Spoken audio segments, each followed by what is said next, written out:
What's going on everyone, my name is CakeyC and welcome to the channel. So this upload is going to be all about the Call of Duty Black Ops Cold War Alpha and Beta. We're going to have a look at the overall state of the game, we're then going to talk about some skill-based matchmaking and the problems that come from that. Nice. And then just go through some of the good and bad general things, and mention a few things that we kind of need to see for this game to be as good as everyone wants it to be. So that's what's coming up in this upload. If you enjoyed the video at any point, let me know by dropping a like on it down below. Let me know in the comments what you thought of the alpha and the beta. Are you excited for Black Ops Cold War? And as always, feel free to subscribe to the channel for all of the latest Call of Duty news, tips and tricks, how-tos, class setups, and much more. So first things first, I just quickly want to touch on something personal.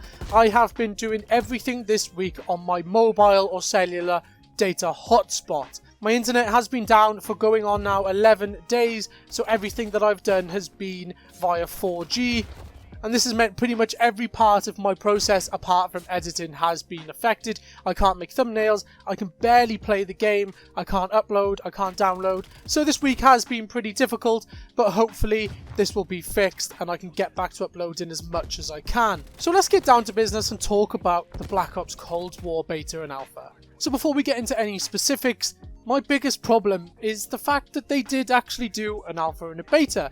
I completely understand having game testers or even giving it to the streamers and the YouTubers just to test the game because they do know what they're talking about. Well, most of them know what they're talking about. But do I agree with having a total open beta for everyone to see? Probably not.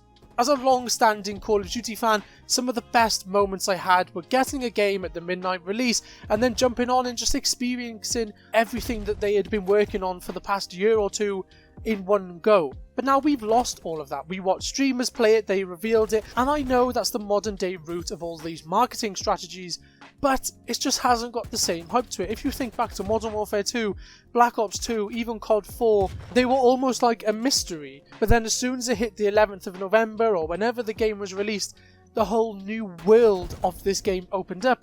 But now we're going into Call of Duty Black Ops Cold War knowing exactly what's to come. Okay, there's some new maps and there's some new guns. And I do understand that the Warzone side of it hasn't been revealed. Maybe that's what they're leaving as a mystery. The Warzone side is now the big surprise. But Activision have proven to themselves they can make good games without revealing it to the world 2 months before and letting them play it to work out the glitches and the bugs. I just don't think, personally, I agree with it. I don't really like what they stand for. There is no sort of hype anymore around the game. Black Ops Cold War is going to be released in just over 2 weeks and okay, cool, it's a new game to play. And I'm definitely excited to play that game. I want to see the leveling system, I want to see the calling cards, the emblems, the challenges, the new guns, the new maps. I'm very excited for all of that, but I can kind of get an idea of what's to come. But that is obviously my opinion. Let me know down in the comments below what you think of games releasing betas, alphas, test servers, everything like that. Is there hype when it comes to it? Is there no hype? Is it a bit dead? Does the game flop when it fully comes out? Does it affect the sales by people playing the beta and going, do you know what, this isn't for me? Let me know down in the comments below what you guys think of the alphas, the betas, and how it affects your personal excitement when it comes to the full game releasing. So moving on from the overall look at the beta and the alpha, we need to talk about the skill-based matchmaking. Now I haven't mentioned anything on skill-based matchmaking on the channel just because I've taken a step back. We can't really do anything about it, so what's the point moaning? But it is definitely starting to grind my gears to the point where I need to make a video and vent to whoever watches this. Even if one person or 10,000 people watch this video, if someone can just agree that we don't want skill-based matchmaking, then this video is fulfilling its purpose. So if you don't know what skill-based matchmaking is, I'll just give you a quick rundown. Skill-based matchmaking is where you are put in certain types of matches depending on your skill level. And in Call of Duty, this may be tied to your kill-death ratio, your wins, your score per minute. And there's even suggestions now that they look at the way you move around the map, and a few other metrics that they can analyse to put you with players of a similar skill. And for as long as multiplayer and video games have been around, the majority of players don't want skill-based matchmaking, and the main reason for that is because they don't want to absolutely sweat every game they play. I would describe myself as a casual Call of Duty player who's probably slightly above average. My Modern Warfare ratio is probably the lowest one I've had, which sits about 1.4 to 1.5, depending on how serious I want to take the game. But on most of the Call of Duties I've played, the ratio tends to creep up towards the 2 mark.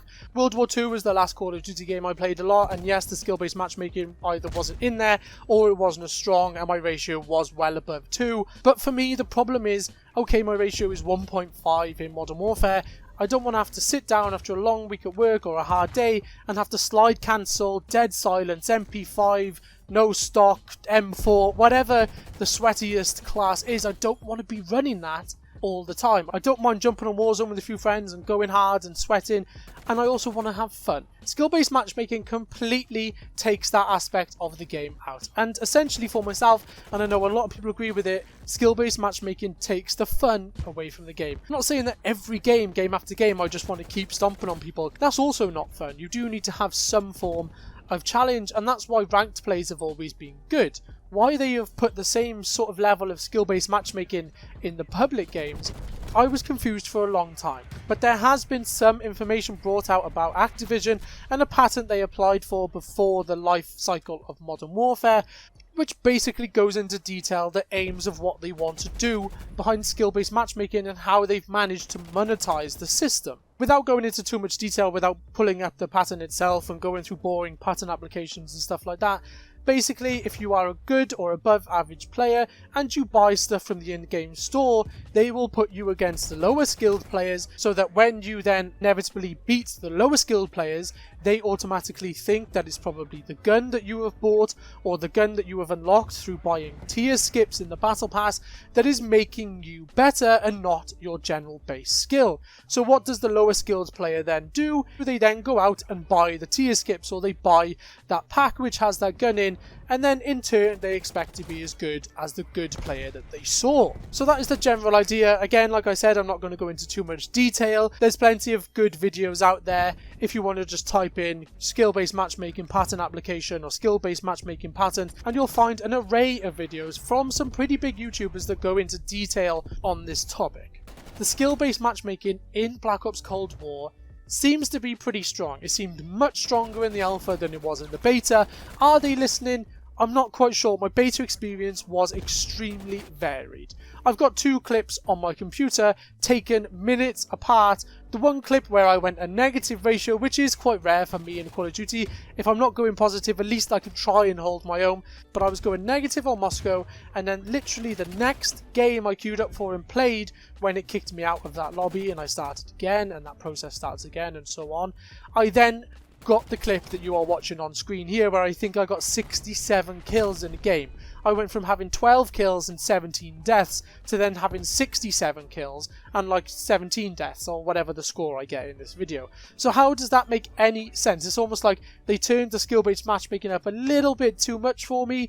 I didn't really want to sweat, so then they turned it down a little bit too much for me, and there was no fine balance there. It was either too hard, or I don't want to say this, but almost too easy. So I'm not sure what they were playing at with the skill-based matchmaking in the alpha and the beta. The alpha just seemed ridiculous, and the beta was all over the place. There was no consistency. So in a perfect world, for me, they would completely scrap skill-based matchmaking and just go back to having the casual Call of Duty game that everyone knows and loves, like the Modern Warfare 2, Call of Duty 5, Call of Duty 4. Even if skill-based matchmaking was in the game, or the early concept of it, it definitely wasn't switched up and turned up to the max like it is in these new games. So in order for Black Ops Cold War to be very successful amongst the core audience, they need to take away or completely lower down skill-based matchmaking. Put in a ranked play. I don't even care if the ranked players get special camos or skins or whatever, variants of guns. As long as it doesn't affect the overall game, then I'm perfectly happy with that system. But skill-based matchmaking has got to go. So moving on, the other thing I want to talk about is the overall engine for this game. The engine took a step back when it went from Call of Duty 4 to Call of Duty World at War. The engine wasn't as good on the newer game, and this is how I feel now in 2020 with Modern Warfare 2019 and Black Ops Cold War. The engine on Black Ops Cold War is nowhere near as good as the engine on Modern Warfare 2019. So are we going to experience something like we did all those years ago, where Black Ops Cold War feels a bit of a lesser game and more rushed and not as polished as Modern Warfare, and will people continue to play Modern Warfare more than the new game?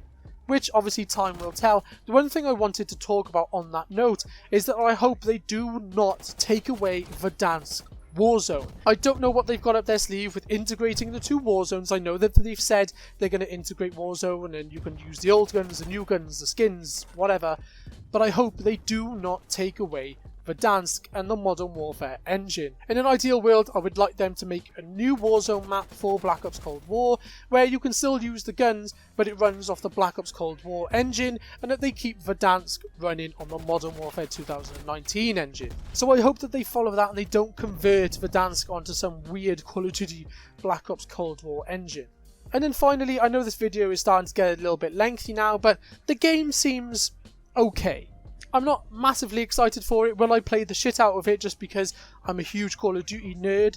Yeah, probably. If there is prestige in the game, I will try and prestige as fast as possible to see what it's like, get good content out, and for people to enjoy my videos.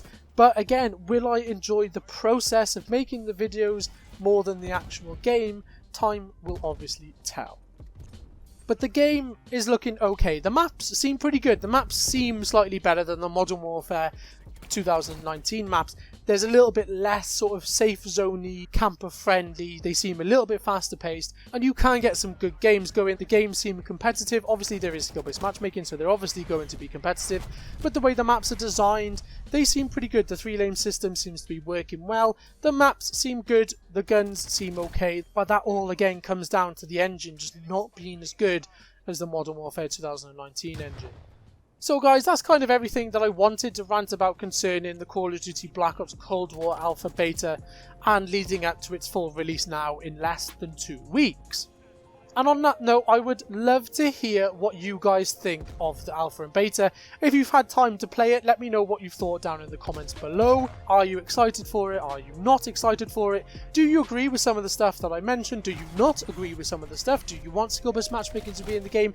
It's all a discussion, and I do want to try and get a community going down in the comments just to see what the overall consensus and what everyone is thinking is. And if you enjoyed this style of video, just sort of a talking, watching some gameplay, let me know by dropping a like on it down below. And as always, feel free to subscribe to the channel for all of the latest Call of Duty news, tips and tricks, how-tos, class setups, and much